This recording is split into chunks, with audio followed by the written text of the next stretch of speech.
আগামী ইলেকশনে লড়বে কোন নেত্রী আছে?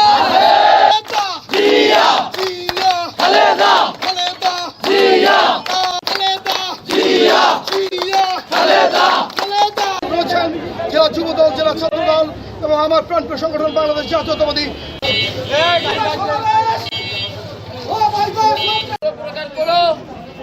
অসামাজিক কর্মকাণ্ড এবং